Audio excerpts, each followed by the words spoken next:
Welcome to the High Performance Man podcast. I am your host, John Fayocavitz. On this show, I interview successful men who have built impressive careers and businesses, CEOs, founders, and senior leaders, and professionals who have operated at a high level for years. We talk about what actually made them successful. The goal is simple: to learn directly from men who have done it. So we apply these insights to our own careers, our businesses, and lives, and continue raising our own standard of performance. The show is sponsored by our Prime Performance Method. The Prime Performance Method is designed specifically for high-performing men who have achieved success in their careers, but have felt their body and energy have taken a hit along the way. I help busy professional men regain strength, lose weight, and feel younger within 8 weeks without long workouts, extreme dieting, or disrupting their demanding schedules. If you are a high-performing man who wants to feel as strong and energized as you are successful, go to LinkedIn and DM me at John Fayocavitz. On today's show, we have Dan Edds, who is the president of Praxis Solutions, and his job as a researcher is systematic leadership and effects on patient safety in the healthcare. Thank you very much for joining us today, Dan. Well, thanks for having me. Okay, our first question would be, what is the biggest lesson you've learned so far that has been the biggest contributing factor to your success? Well, John, that's kind of a loaded question. Yeah, you just answered the best you can, the best you want. I mean, what's the biggest lesson? I mean, Yeah. Or it could be lessons. Okay. Well, I think point well taken. I don't. We all come into, let's say, our careers having been products of homes and various degrees of dysfunctionality, schools, experiences in school, experiences in our faith communities.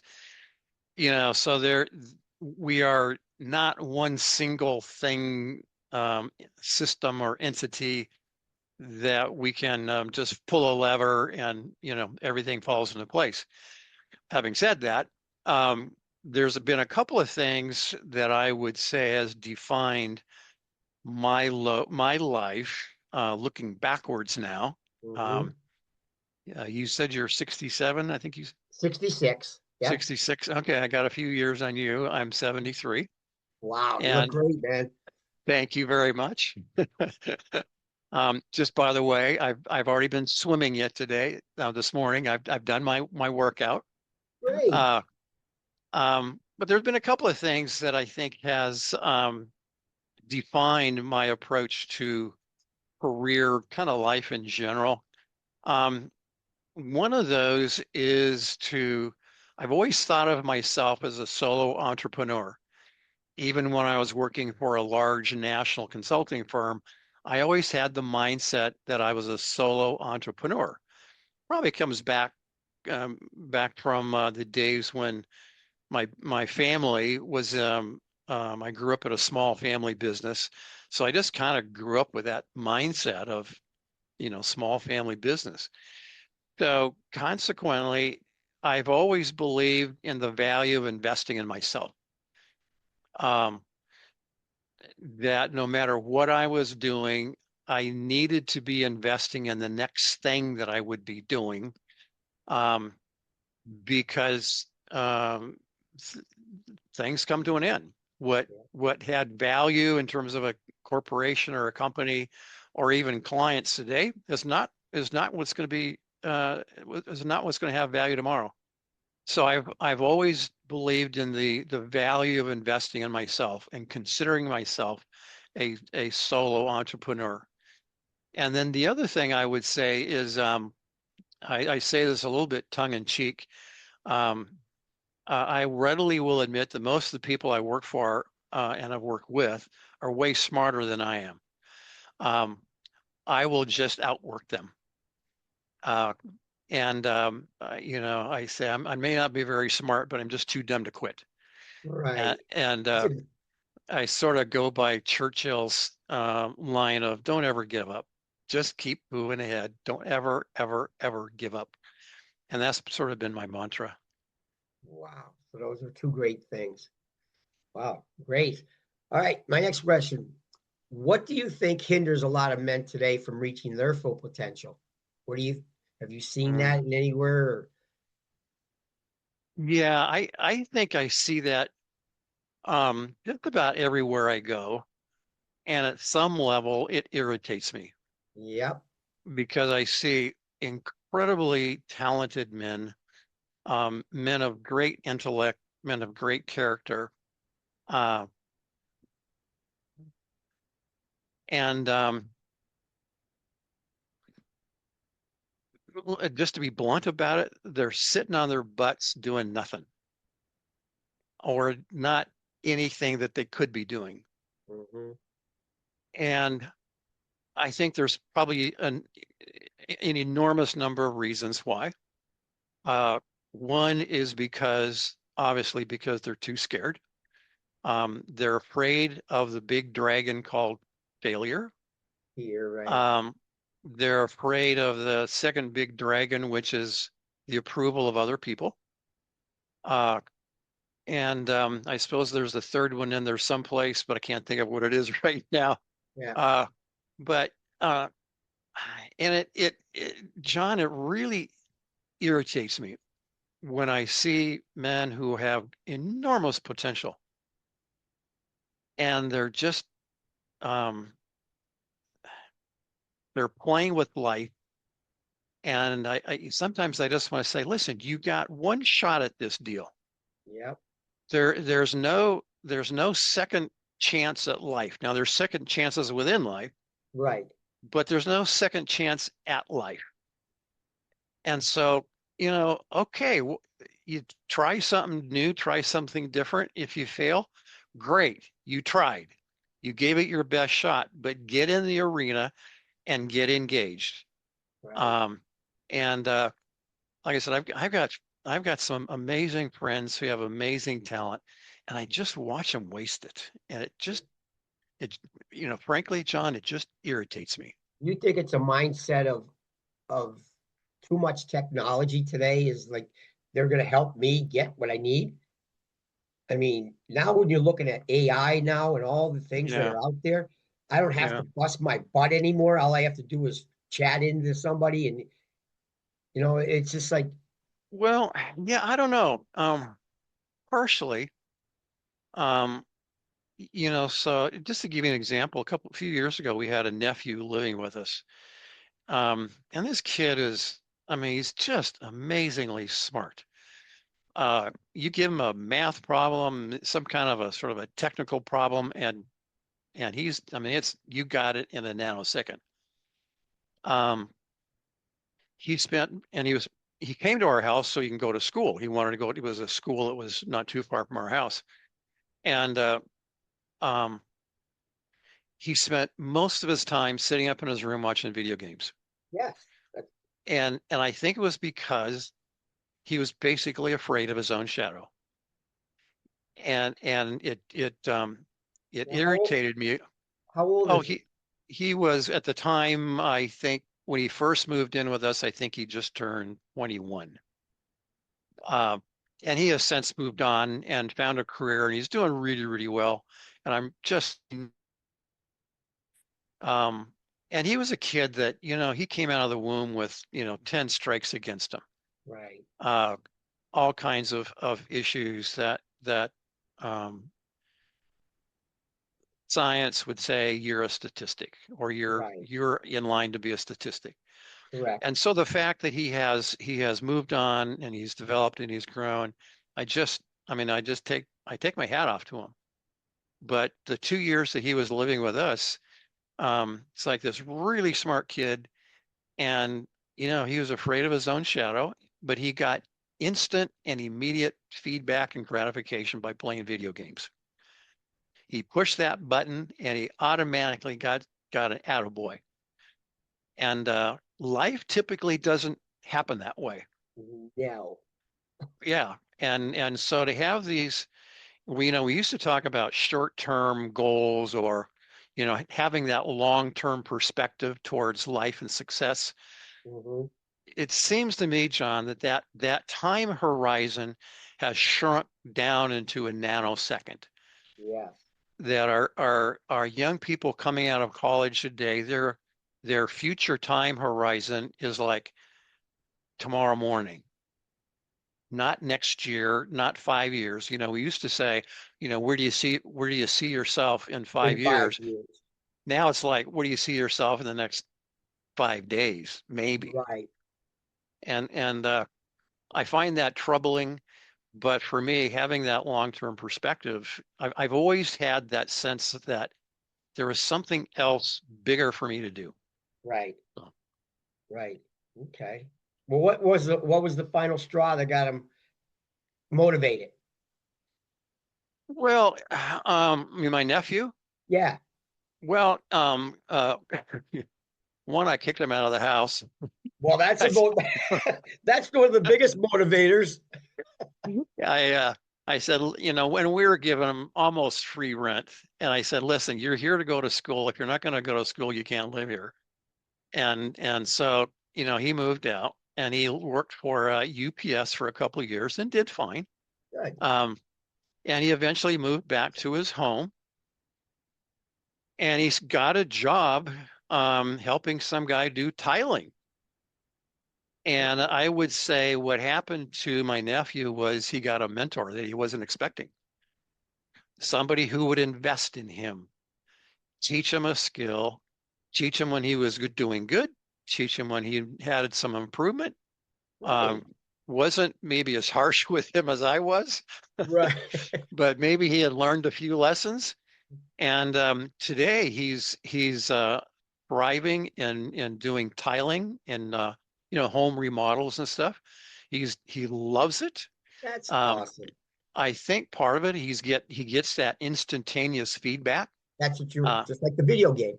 just like a video game. Yeah, maybe not quite as instantaneous, Right, but he's getting it. but he puts the tile on a wall in a kitchen or a bathroom, and he could stand back and look at it and say, "Wow, that looks It good." looks good. And the boss looks at him and says, "Man, that's a great job," and the client says, "Wow, that looks great." Yeah. A lot of And so he's just found a lot of joy in that, and God bless him for it. good for him. Good for him. All right, my next one. For most men on their road to business or professional success, other areas of their life get sacrificed. What's been one area of your life that was sacrificed, but you'd like to see that be different now too? If there is, like some people don't even have nothing sacrificed. Like I've had some men on our podcast and well, I balance everything every day. Yeah. Well, that's really the best question, John. What have you sacrificed?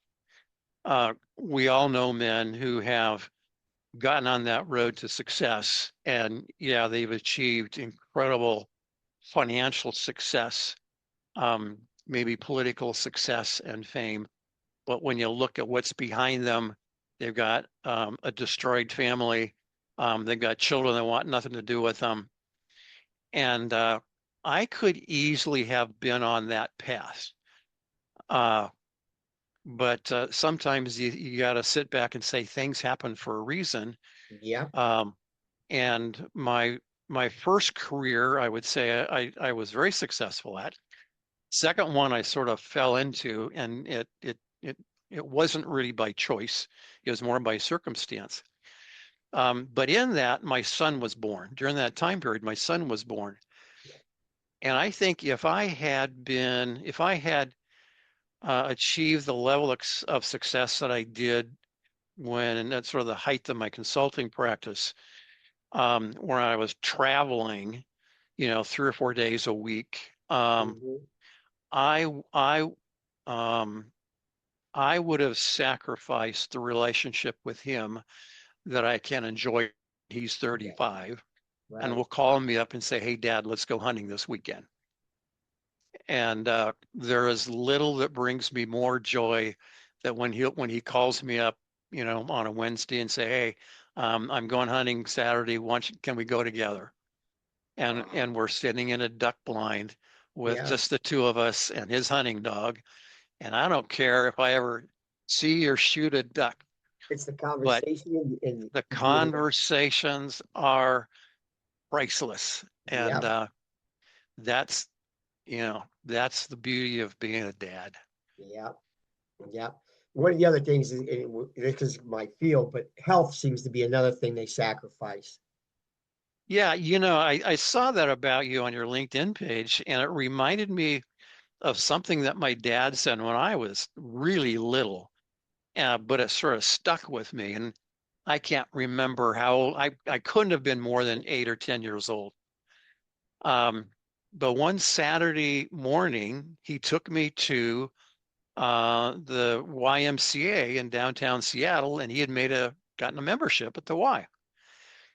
And as we were walking down the street into the door, he said to me, most men, or too many men, will expend their health to gain their wealth. Wow. And then at the end of their life, they will spend their wealth to regain their Oh, health. hell. That is, I'm gonna have to use that if you don't mind, man. That, No, don't mind a bit, but man, my dad told me a lot of things. That's one of the few I actually remember, and it that stuck with is me. an awesome. Wow. That is, and it's so true. Absolutely is. I mean, it's so true. I mean, we work in in one of my other podcasts, he put it, we worked for 40, 50 years to get to retirement, and then we're not healthy to enjoy it. Right, right. Well, my second career, I was in the financial planning business, and a lot of our clients were, this is a Boeing town. Seattle's a Boeing town, Right. and so lots and lots and lots of Boeing engineers. And at that time, so we're looking at 35 plus years ago. At that time, the average number of retirement paychecks that Boeing paid out, in other words, the monthly checks that Boeing wrote out of their retirement fund to their retired employees, was 17. That's it. That's it. Let that Wow. sink in. So you're a Boeing engineer for 25, 30, 35 years, making a good living, getting up every day, going to work, you retire from Boeing, you can expect to live 17 months. That's ridiculous, isn't it? I mean, It we don't is. look down the road. I mean, but that's something that's just, I try and again to help people realize that, well, yeah, working successful is great, but we can't sacrifice the most important thing is our health. Well, so to your point, John, and spot on. So um, you haven't mentioned this, so I'll mention it to you now. Yeah. Uh, so 2.5 years ago, I started winding down my consulting practice. Um, and I thought, well, okay, it's sort of time to retire. What does that look like? And long, long story, which I won't go into, but the short story is 2.5 years ago, I started a PhD program through really a world-class research university in England. And uh, I'm looking at the connection between leadership and patient safety, which happens to be a real issue. Um, uh, World Health Organization says 3 million people die every year due to medical error. 2 years ago, New England Journal of Medicine published a research report from a world-class medical researcher that documented that almost 25% of everybody that gets admitted into a hospital in this country experiences some kind of medical harm, Wow. up to and including death.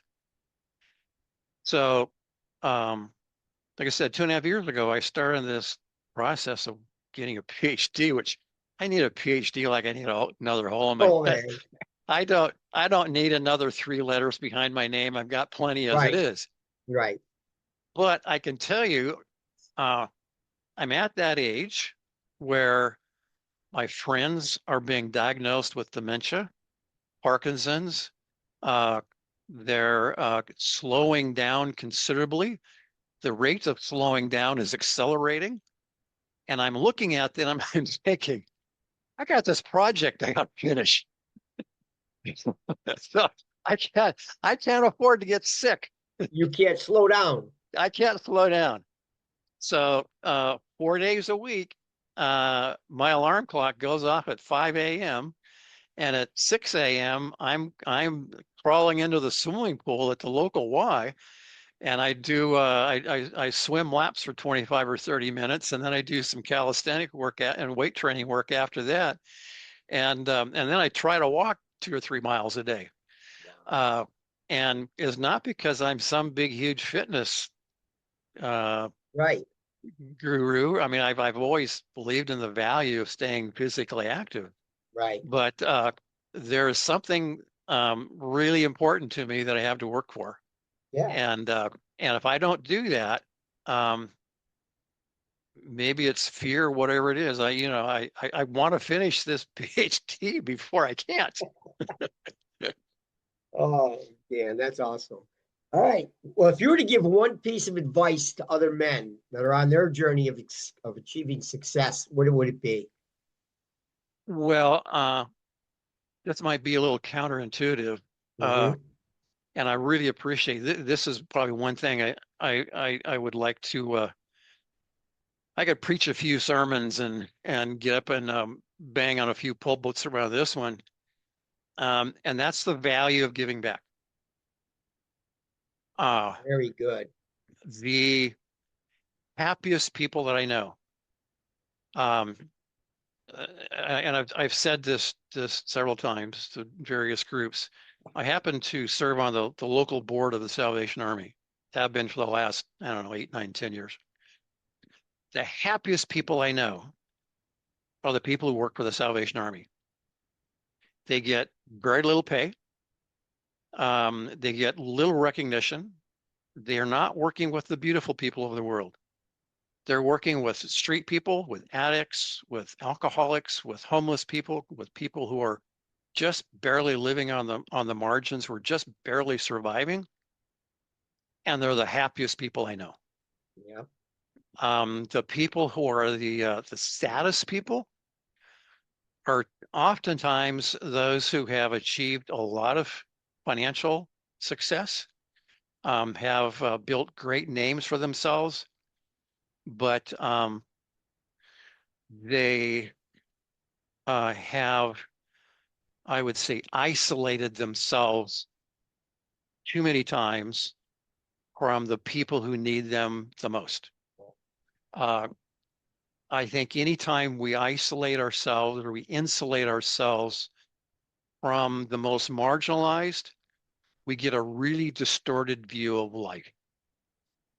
And when I have the opportunity, like next week, I'll be going on called a ride along. We have a van that goes out 2 or 3 days a week and finds people living in their cars. When I have the opportunity to hang out with our Salvation Army staff and visit with our clients, it just puts life into a perspective and gives me an enormous sense of gratitude for what I have and the opportunity that I have, frankly, to hang out with um, the least powerful, the least financially, healthy, Right. uh, and it gives enormous meaning and value to my life. Gives me value and meaning and to my life that I really couldn't get anyplace else, even if I was making $1 bazillion a year. Right. They say that, giving time is one of the best things. That's all it takes is time. Yep. Yep. It doesn't have to be financial, just that pat on the back, that hug, Yep. those Yep. type of things. But that is, Probably the same kind of thing that you get when you're working with your young yeah, high school athletes. yeah. A lot of them come from dysfunctional families Yep. and things Yep. like that. And Yep. they're almost like their second father, Yep. So Yep. that's Maybe why their I get only out of father. coach. What's that? Maybe their only father. Yes.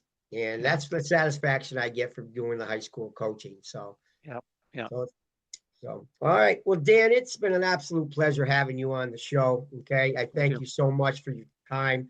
The answers were great, insightful. My audience is going to get a really good kick out of this. Okay. Well, I appreciate it. And as everyone, reminder to everyone, this show is brought to you by the Prime Performance Method, where I help high performing men rebuild their strength, energy, and confidence without sacrificing their careers. If you're ready to feel as strong in your body as you are successful in your business, visit LinkedIn and DM me at John Fayocavitz. Until our next episode, perform strong in all areas of your life.